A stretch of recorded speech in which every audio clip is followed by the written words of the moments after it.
All right, thank you. You can be seated. About a half hour ago or so, our Ecuador team landed in Ecuador.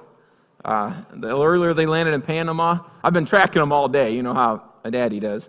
And so they just landed, and they're going through customs, and they get on about an 8-hour bus ride. To me, that would be the worst part of the whole thing, getting on the bus. So that's where they are now, so keep praying for them. Appreciate it. And a little update on my dad. I know everyone's got things in their lives, but everyone's asking me, so I want you to know. The word this afternoon is that he might go home tomorrow. So that's really good news. He took a turn for the better, and eating some food, that's been a concern. So you know how these things go in the ICU. Sometimes it works, sometimes it doesn't. So I know you guys are praying for him, and we sure appreciate that. So hopefully that works out. He'll be able to go home tomorrow. Well, let's open to Revelation chapter 13.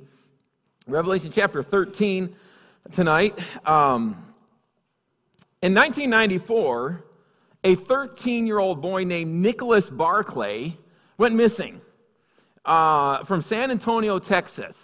So, of course, his family looked for him. They searched for him all over. For 3 years, they looked for Nicholas, could not find him. That was 1994. 3 years later, in 1997, the National Center for Missing and Exploited Children received a phone call from a boy claiming to be Nicholas Barclay. And I believe he was in Spain or somewhere like that. And so they went, they found the boy, they brought him back and reunited him with his family. So everything it turned out well. Well, over a period of a few months, some people started looking at the situation, having some questions about this. Something seems a little bit funny about this. For example, the boy's hair was brown where Nicholas had blonde hair. His eyes were a different color, and he gave the reasons. He said he was kidnapped by a sex ring, and they chemically altered the color of his hair and the color of his eyes and things like that. And he had this accent that he didn't have before, and he said, well, it was from 3 years living in another place. So a private investigator heard about this, and he started checking on this. And finally, he came to the conclusion that actually was not Nicholas, but it was this guy right here who was 23 years old, claiming to be a 16-year-old, Frederick Borden. He was 23-year-old Frenchman, and he had the nickname the Chameleon. How do you say that? The Chameleon, because he had been known to take on over 500 different identities, sometimes even missing children like this. And he's obviously very good at what he did. And of course, he went to prison for a while, and he had a lot of problems. But can you imagine being like that? And now there's other things they're checking into about, did the parents really not know? Are they somehow suspecting their missing son? Who knows about all that? I don't know how it all ever came out. But the fact is, here was this guy. For 3 months, he lived in this house masquerading as someone he was not. A fraud. And many people he actually convinced that he was Nicholas, when in fact he was not. A fraud. I wonder how many of you, don't raise your hand, how many of you have ever been defrauded by somebody? A fraud. Somebody fooled you. Maybe you got the phone call. You ever get that phone call and the connection is not clear at all? And it's from your grandson or your son or somebody, and they're off in a third world country, and they need you to wire them some money right now. Have you got that phone call? Yeah. Or an email? Hey, we need some money, you need to wire it here right now. Or maybe Craigslist, you're going to buy a really cheap car, a great car for a really cheap price, and you have to send the money and they'll ship you the car. Those kind of things. This stuff is all over the place, and sometimes you can smell it out. Sometimes it's not so easy. That's what a fraud is all about. That's what deception is all about. Fooling you and making people fall for it. And this happens all the time, by the way. It happens all the time. You get a phone call, oh, someone's in need, I better send them money, I'll give them my credit card or whatever, and get them out of trouble, and it's fraudulent. If it sounds funny, it probably is, okay? That's just a little public service announcement for tonight. If it doesn't sound right, it probably isn't right. But this happens all the time. We're going to Revelation tonight, in a place where probably the biggest fraud that has ever or will ever exist shows up on the scene. He shows up on the scene here, and he claims to be something that he's not. He claims to be the one who can unify all the world religions, and he does that. But he's deceptive because the world religions that he unifies are unified under something that is not technically a religion. Well, you could say it's a religion because if you heard the definition of religion, religion is man getting to God. Christianity is God coming to man. So you understand that. But he's claiming to say, okay, we have the ultimate religion right here. But he's a fraud. He doesn't have anything right. He's directing worship to the Antichrist that we talked about last time. So start writing in your notes there, if you will. The danger with a fraud is that it looks like the real thing, or it acts like the real thing, or it talks like the real thing, like this guy who was masquerading as this boy, or the person who gives you the phone call and says, hey, you need to send me money or whatever. There's something that sounds real about it, right?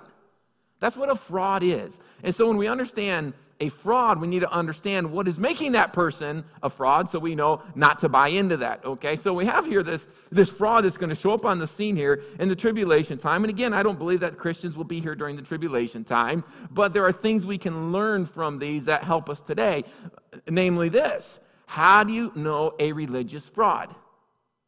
When someone comes to teach you something, how do you know if they are a fraud? If someone came and stood up in this pulpit, on this platform, and said something to you, how do you know if it's a fraud or if they're telling the truth? Now, there's so many things they can talk about, some that are right, some that are wrong, but there's an ultimate litmus test to know if this is someone you can trust, and that's what we'll get to here in a little bit. So let's start reading here, Revelation chapter 13. We have this guy that comes on the scene. Revelation chapter 13, verse 11 tonight. Then I saw another beast. This was the first beast had showed up already. We talked about him last time, who is the Antichrist under the power of the devil. Okay, that was the first beast. Now, the second beast. Remember, this is a vision. John is seeing these beasts and these creatures and all this crazy stuff going on. Okay, so it's not actually a beast. This is a symbolism of someone. I saw another beast coming up out of the earth, and he had two horns like a lamb and spoke like a dragon. Okay, so he shows up here, and then everything we read about this indicates that it is a man. And by the way, I'm not going to look in all these passages now. Right now he calls him a beast, but in chapter 16, verse 13, in chapter 19, verse 20, in chapter 20, verse 10, did you get all that? Doesn't matter. It refers to this one as a false prophet. Here he just says, here comes this beast, and he's doing all this. Later, John refers to him as a false prophet. So that's who he is, okay? He's a false prophet that shows up, and he's a false prophet because of this reason. He is pointing people to worship the Antichrist.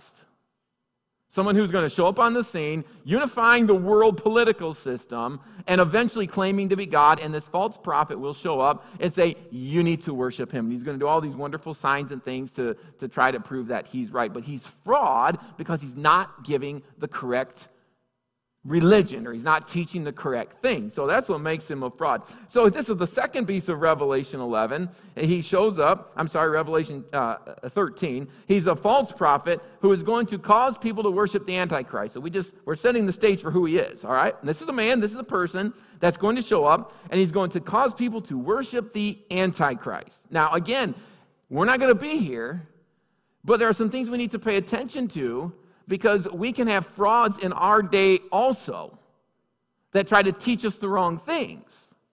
And we need to watch out to learn how to test. Hey, are you telling me the truth, or are you not telling me the truth? So this guy's going to come on the scene, this false prophet, and he is going to hoodwink people.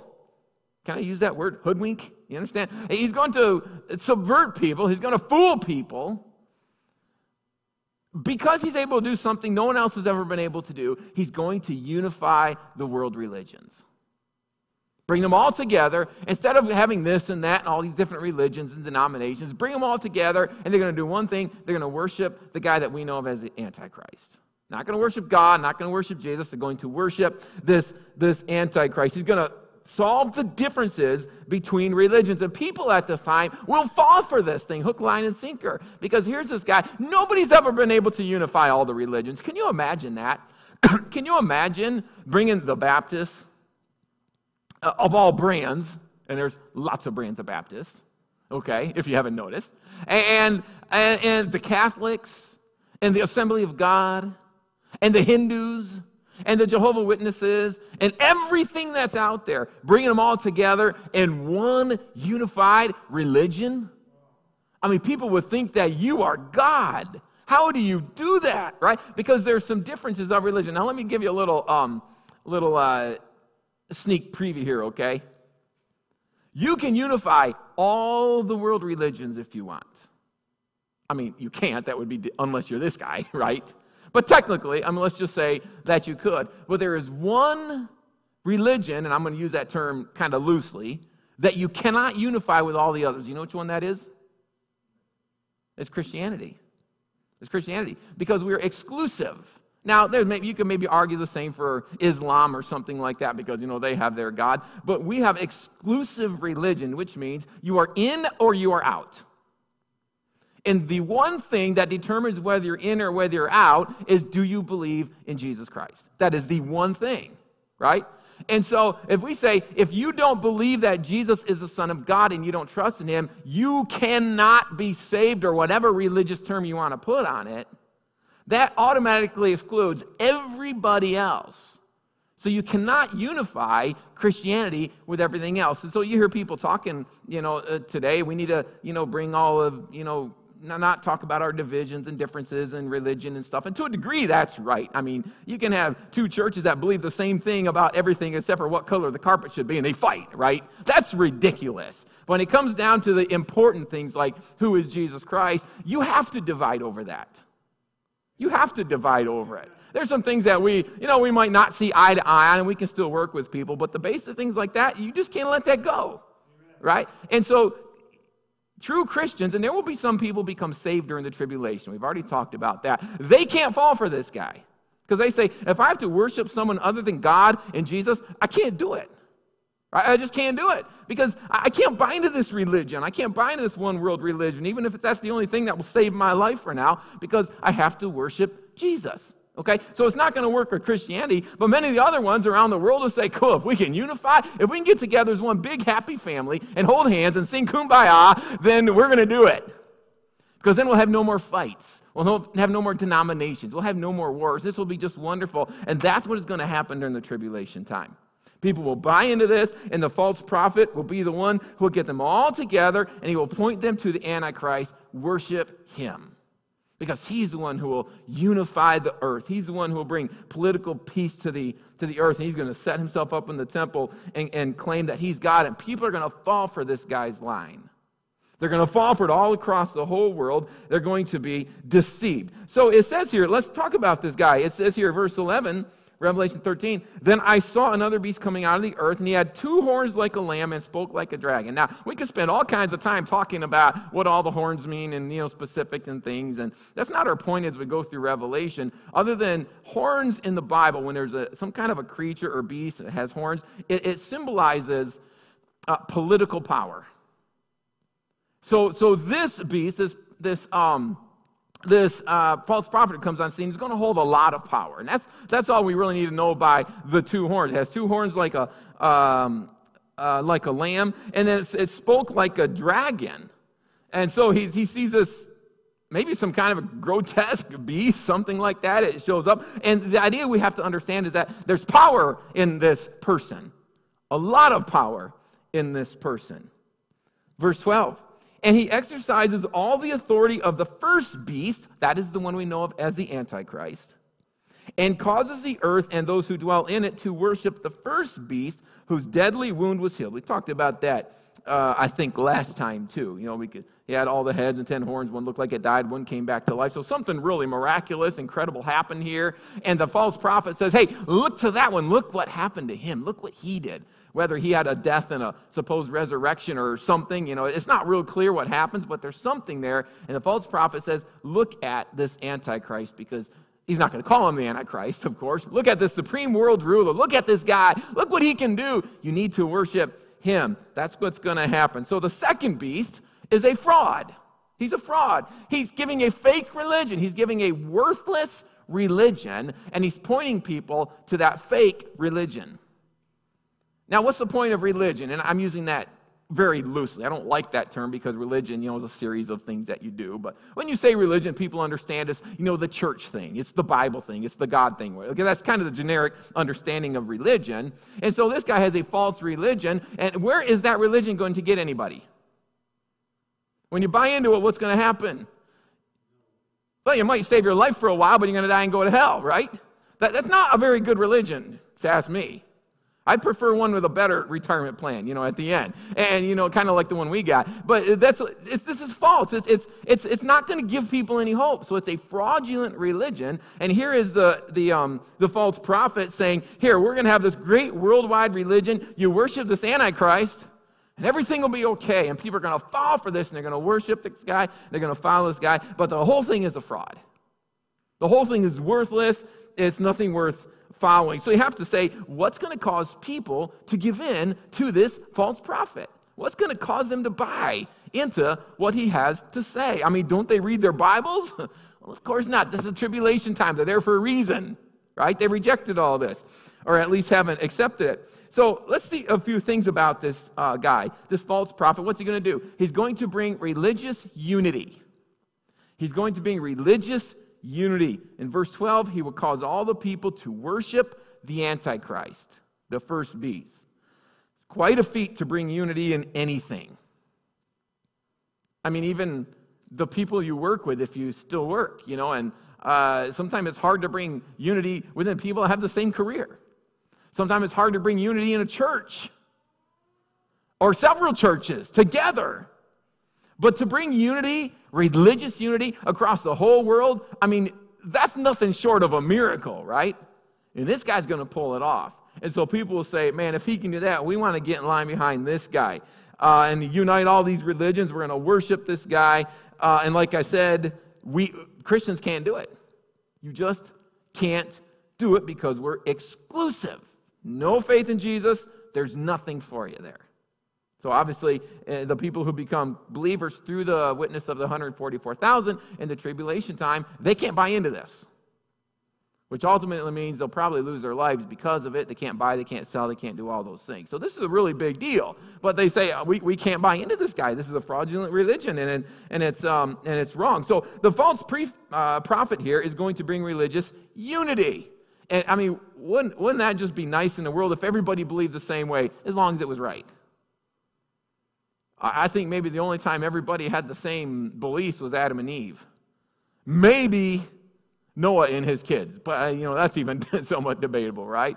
But people had all these different beliefs, but at this time, other than the ones who become believers during the tribulation time, they're going to fall for this guy. A one world religion is going to be here under the false prophet. So he will bring religious unity, and he will also perform miracles. That's why people are going to follow him. I mean, look what this guy can do. If he can do these things, we ought to follow him. Look at verse 13. He performs great signs, so that he even makes fire come down from heaven on the earth in the sight of men. Can you imagine somebody doing that? Wouldn't that be fun to have a service? Hey guys, we're going to have a fire calling down service next Sunday night. Come on in here. We're going to call some fire down. We come in here, and I don't want to burn all this stuff up, but maybe we set a big, hearth out here or something and say, okay, here comes the fire. Boom! Man, wouldn't that be fun? We could draw a crowd with that one. Next week, we'd have double the attendance or more. We have to go rent out something because we're going to have a fire calling down. I mean, wouldn't that be cool? Wouldn't you just like to do that sometime? Somebody's irritating you, fire, boom, and they're gone. No, you guys aren't mean like I am. You guys are all spiritual and everything. But, that's what he does. And people are going to say, how do you call down fire from heaven? I mean, Elijah did it, and that was pretty cool, right? And it ate up the whole sacrifice with all the water and everything that they had out. I mean, if you can do that, people are going to say, what else can you do? If you have that kind of power, man, you must be right. You can do miraculous things. You must be right. You must be the guy. Jesus came on the scene, and he proved who he was by his miracles.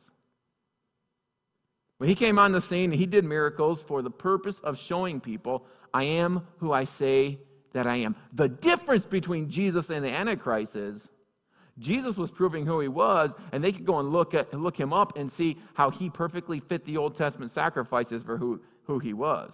The false prophet's going to come on the scene and try to prove who he is, that he is authentic by his miracles that he does. But he doesn't fit the Old Testament prophecies of the Messiah. He fits the Revelation prophecies of the false prophet. So just because someone can do great things doesn't mean they're real. You can turn on the TV and see all these great things happening, and we can question whether how much of that is true or not true. Who knows? Who knows? We hear all the stories. But just because someone can do miraculous things doesn't mean they're right.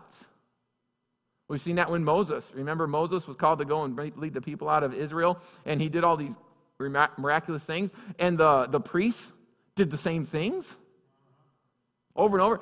The enemy has some power, okay? And this guy's got power, and it comes from the devil, and he can do these things, and people are going to say, if you can call down power from heaven, you must be right. You can put on a big show, you must be right. So they're going to fall for it. So verse 13, he performs great signs so that even makes fire come down from heaven on the earth in the sight of men, and deceives those who dwell on the earth by those signs which he was granted to do in the sight of the beast, the Antichrist, telling those who dwell on the earth to make an image to the beast who was wounded by the sword and lived. So he's going to perform miracles, almost like he's copying Jesus. Jesus did great things. I'm going to do great things. Miracles. So they look good, but they're counterfeit because they don't come from God. So this false prophet will bring religious unity. He will perform miracles, and then he's going to divert worship from God to the Antichrist. He's going to divert worship from God to the Antichrist. Look at verse 14. Again, and he deceives those who dwell on the earth by those signs which he was granted to do in the sight of the beast, telling those who dwell on the earth to make an image to the beast who was wounded by the sword and lived. He was granted power to give breath to the image of the beast, and that the image of the beast should both speak and cause as many as would not worship the image of the beast to be killed. So if you were there and you did not worship this image, you would be killed.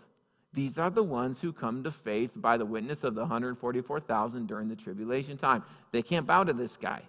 They can't follow the false prophet. They can't worship the Antichrist, as we call him. They can't do it because that would be diverting worship from God, and you can't do that if you're a believer. And so these people are going to lose their lives because of it. So he makes this image. He makes this image of the beast and causes people to worship it. So this passage gets really interesting, okay? There's several things in here that everybody wants the definitive answer to. One is, what is the image of the beast? Read some commentaries, and if you really want to go deep, search on Google. That's a joke. Somebody laugh, right? Don't do your deep searching on Google. But there's all kinds of ideas. When this guy sets up the image of the beast, what is it? You know, I've actually heard people speculate that. Maybe it's a computer image. Maybe it's like a holographic thing of some sort. What is it? Most likely, I think a clear reading is probably some kind of a statue. That seems to make the most sense because you're going to cause this thing to speak. It's going to talk somehow. He's got power, remember? And so he's going to set up this image, and he's going to tell people, you need to worship this statue or whatever this image is, okay? And if you don't worship it, we're going to kill you for it. But then he gives breath. In verse 15, that the image of the beast should both speak and cause many as not worship the image of the beast to be killed. So this thing is going to speak. Can you imagine a speaking statue, if that's what it is, if it's a statue? I mean, this guy's been doing some crazy things already, but now he sets up this image of some kind, and it talks. We're planning to go to Washington, D.C. this summer, family vacation, and go and look at some of the monuments. And I'm telling you this, if I walk up and see Abraham Lincoln sitting there, and he says something to me, I'm going to be freaked out, okay? Somebody's playing a joke on me, and it's not funny, okay? But that's what's going to happen. He's going to speak, and it almost reads like this image itself will command that everyone who does not worship it will be killed. And people are going to say, if this prophet, this guy comes on the scene, and he can do this kind of stuff, I mean, that's as close as we've ever got to seeing God or anything like it. And so they're going to fall for it. So he's going to cause people to divert worship from God, which is how you spot a fraud.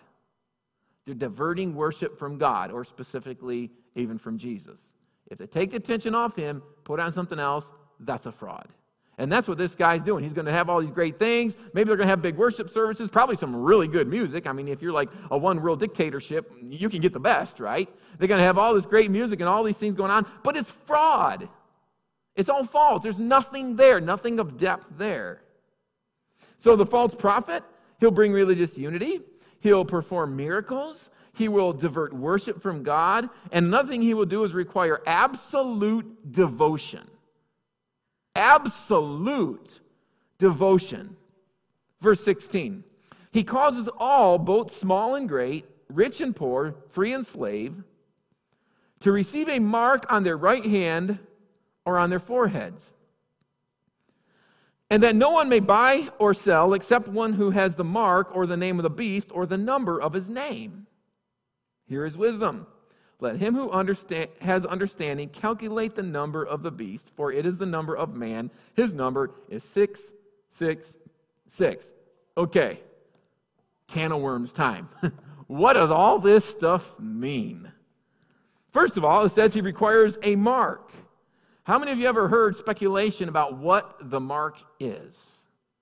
Yeah, we've all heard speculation. The simple fact is, we don't know. It says a mark. Not that mark. It says a mark. Okay? It says a mark. It's something on the hand or on the forehead. That's what we know. It's on the forehead or on the right hand. And if you don't have this mark, you cannot buy, you cannot sell, so you'll starve. Can't get a job, can't work, can't do anything. Can't get on the bus or whatever. And it says the mark will be the name of the beast or the number of his name. So what is this? You know, the most prevalent thing we hear today is that it's probably some kind of a computer chip. With our technology today, it makes some sense. You sign up in devotion to the Antichrist, you get implanted with this chip, and it works like a credit card and a GPS and everything, and Big Brother can watch you everywhere you go. Doesn't that sound exciting? Of course, they won't sell it like that. They'll sell it like security. You know, if you're hurt somewhere, we know where to find you, but really, you're giving up your freedom. You can't have both security and freedom. You just can't do it. If you haven't noticed, we're losing in America today our freedom under the guise of security. It's very, very clear that we see that. But this is what's going to happen. You're going to sell out, you get this mark, or it could just be some kind of a tattoo. You sell out your soul to the Antichrist, you fall in line with a false prophet, you buy into this religion, you get some kind of a tattoo on your hand or on your forehead, and you have to show that in order to be able to buy anything. We don't know what the mark is. All we know is that it's connected to the name of the beast. Whether it's an imprinted tattoo or whether it's some kind of a little chip, we don't know what it is. We just know there's some kind of mark. These people, when they get this, they have solidified their fate.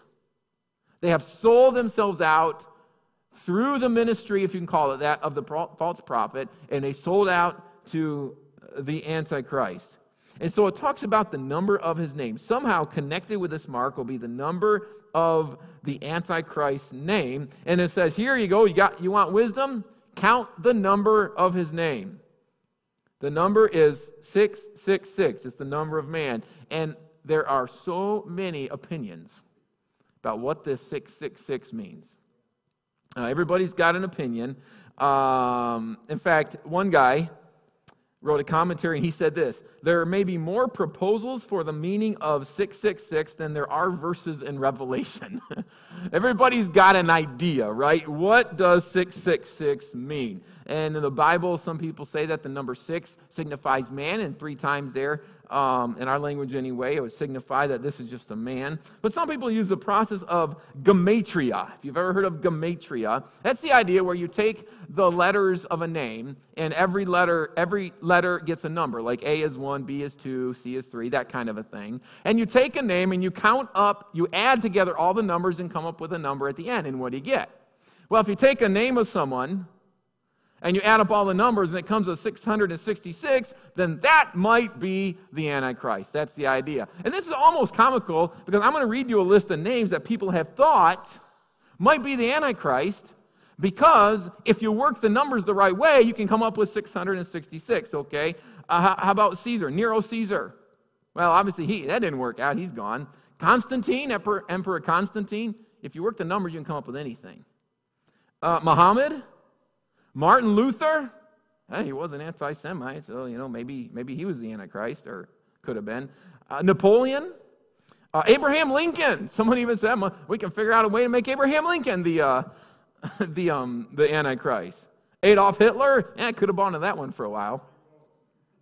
John F. Kennedy, Michael Gorbachev, Saddam Hussein, Osama bin Laden. Where are these guys? They all, by the process of gematria, people have thought, well, you very well could be the one because we can find a way to number up all the things. Matter of fact, somebody even counted up the letters in cute purple dinosaur. They come to 666, and therefore Barney could possibly be the Antichrist. You see how far you can go with this? The simple fact is, we don't know. We don't know what it means.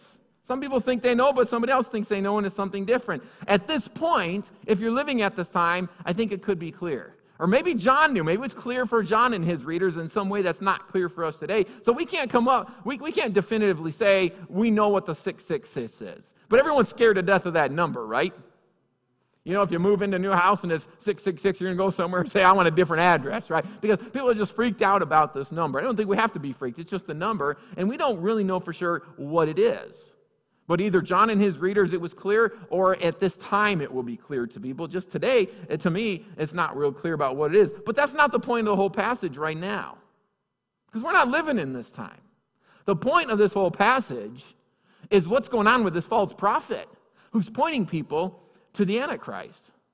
He is coming along as and giving a fraudulent religion because he is pointing people away from God, he's pointing people away from Jesus, and he's pointing people to another man. That's the point of this. So we just have a question we need to ask.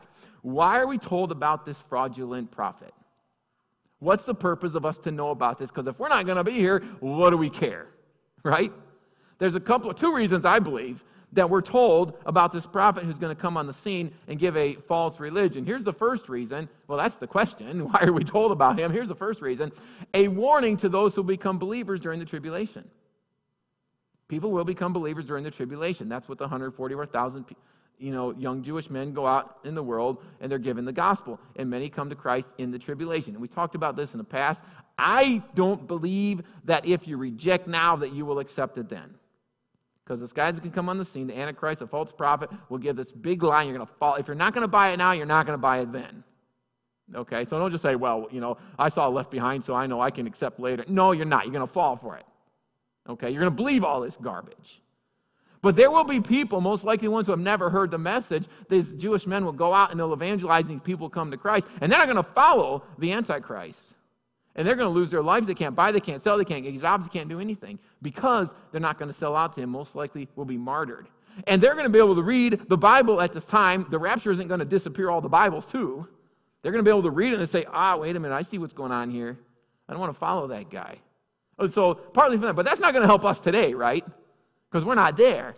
But this is why I think it is also a warning to us because we are surrounded with religious deception. Well, we don't have to face this guy. We face situations like he presents. Matter of fact, John says in 1 John 2:18, he says, little children, it is the last time. I mean, John thought the time was about, this is almost 2,000 years ago. He thought it was ending then. He said it's the last time. And as we have heard the Antichrist shall come, even now there are many Antichrists. Whereby we know it's the last time. I mean, John saw it was getting bad in his day. So it's even much badder now. Worse, okay? Just seeing if you're awake. We heard the Antichrist is going to come. The Antichrist with a capital A. But even now, there are people that are just like that. Because what is the Antichrist and his false prophet going to do? They're going to turn people away from God and turn them to a man. And that's why I think we have this today. Not that we're going to face it ourselves, but that we face the spirit of Antichrist. Because all around us, there is religion that would like to draw you away from God, away from Jesus, and to something else. Maybe a man, maybe to great religious unity. Forget about that exclusivity in Jesus. Just come, let's all join hands and have this big religious slobber fest or whatever. And that doesn't get you anywhere. And so people around us today that would do that, so we need to stand up and say, you know what, there's many things that we believe that we can question, we can debate, we can talk about the intricacies of our doctrines and stuff, but the basic things you can't do that. I mean, it's Jesus or nothing, okay? It's him or nothing. And so we stand against everybody for that reason. But people come on the scene and say, no, that's not such a big deal. So this is the test of whether someone has the correct doctrine or not. And I could have come up with all kinds of other passages, but we'd be here all night. How do you know if someone is teaching the truth? ultimately get to who Jesus is. Do you worship Jesus or not? The false prophet's going to say, no, you worship the Antichrist. Someone who comes to your door, knocks on it, has a bunch of stuff for you to look through, maybe buy. Ask, what do you think of Jesus? Who is he? Well, he was a great prophet. He was a good man. He was a God. That A in there, the A God, that's important. Okay, he was a God. No. This is what you ask him. Do you believe that Jesus was and is God? That he is. Well, then you get the runaround. Well, he was a God. He became a God. No, is he God? And no, you shut the door on their face. And I'm serious. I'm dead serious about that. Not everybody agrees with me on this, but I think it's very clear in the Bible. You don't bid them in your house. You don't invite them in. Everyone's like, oh, I'll invite them in, sit and talk. No, the Bible says don't invite them in your house. Maybe it meant their house church. I get that, okay? You don't invite them in your house. You don't tell them have a good day because you don't want them to have a good day. Right? Good day is people buying into what they're telling you, and that sends people to hell. I mean, don't be a jerk about it. But if they come to my house and they say, oh, you don't believe, I'm sorry, your message isn't welcome here. Bye. Shut the door. Maybe I shouldn't say bye. I don't know. But that's how it is. They're not welcome to tell that here because that sends people to hell. And so this is the litmus test. What about Jesus? Okay? That's why we need to know about this. One more line to fill out. A religious fraud. We don't call them that. We don't think about that, but that's what it is if they're teaching the wrong thing. A religious fraud will bring attention to anyone or anything other than God. And you could also put Jesus in that line because they're kind of one and the same. They'll bring attention to anyone or anything other than God. So next time someone shows up at your door, or you turn on the radio, you turn on the television, you're talking to a friend, that is the litmus test. Starts with who Jesus is. Amen. Then you work out from there. Let's stand together, if you will, please. Let's bow our heads. I want to end this service with a prayer. And I hope that all of you, goodness sakes, I know it's Sunday night, okay? But I hope all of you have bought into the correct religion. And I don't like the word religion, but you understand what I'm saying. It's faith in Jesus. That's all that it is. And then you work out, you learn other things from there. But that is the basis of it right there. If you don't have him, you need to have him. You need to put your faith in him, all right? Let's bow our heads. Let's close our eyes and let's pray. Father, we thank you tonight for the folks who have come out here on Sunday night. I ask that we would understand the book of Revelation and how it applies to us where we are today. Help us to know to stand firm in what we believe when we're faced with people who might not believe the same things. And help us to be polite, but to be strong in what we believe. And I ask that you would speak to the hearts of folks here. Maybe someone doesn't know you. Maybe someone is questioning some of these things. Give them answers. And thank you for what you allowed us to learn tonight. In Jesus' name, amen.